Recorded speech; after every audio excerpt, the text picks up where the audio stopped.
भद्रवा में एक 50 साल शख्स को मुबैना तौर पर चंद शरपसंदों ने हलाक कर दिया है। इस वाकये के बाद भद्रवा में कर्फ्यू नाफिज कर दिया गया है। इंटरनेट खिदमात को मुअत्तल कर दिया गया है। तफसीलात के मुताबिक 3 अफराद का एक गिरोह अपने मवेशियों के साथ रात के 2 बजे अपने आबाई इलाके मोहल्ला कला भद्रवा की जानिब जा रहा था। आईनी शाहिदीन के मुताबिक इस दौरान नलथी के मकाम पर पहुंचकर चंद शरपसंदों की जानिब से मुबैना तौर पर उन अफराद पर गोलियां चलाई गई। इस दौरान नईम अहमद शाह नामी शख्स मौके पर ही हलाक हो गया। इस वाकये में 2 दीगर मामूली जख्मी हालत में बच निकलने में कामयाब हो गए हैं। वाकये पर पूरे इलाके में जबरदस्त गमो गुस्सा देखा जा रहा है। वाकये की मुकम्मल जांच और कसूरवारों को सख्त सजा देने की मांग को लेकर एहतजाज और पथराव के वाकयात भी पेश आए।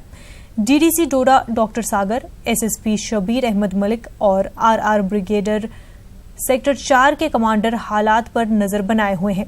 डीडीसी ने अवाम से अमन बरकरार रखने की अपील करते हुए यकीन दिलाया है कि कानून के मुताबिक मामले की छानबीन करके मुलविस अफराद के खिलाफ कार्रवाई की जाएगी। इस बीच तकिया चौक में एहतजाजियों और सिक्योरिटी फोर्सेस के बीच झड़पें भी हुई। पुलिस ने काथी नलथिनी गांव के रहने वाले 7 मुश्तबा अफराद को हिरासत में लेने का दावा किया है। असल मुलजिम फरार बताया जा रहा है।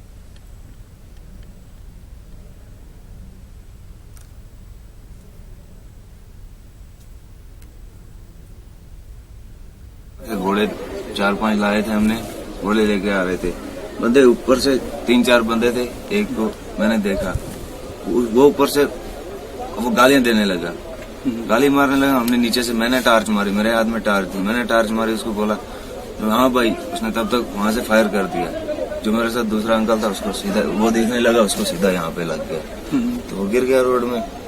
हम दौड़े, हमें सोचा पता नहीं हमें भी फायर शायर करेंगे। हम भागे यहाँ तक, हमने देखा वो नहीं आया। हम गए, उठाया उसको, देखने लगे उसको, बुरी हालत थी। हैरानगी की बात यह है, जबकि इस वक्त कोड ऑफ कंडक्ट के तहत तमाम वेपन्स जो हैं थाने में जमा कराए गए हैं, तो ऐसे हालात में ये वेपन जो ये कहां से आया, ये सोचने की काबिल बात है। और इस पे एडमिनिस्ट्रेशन को जवाब देना पड़ेगा कि ये वेपन कहां से आया।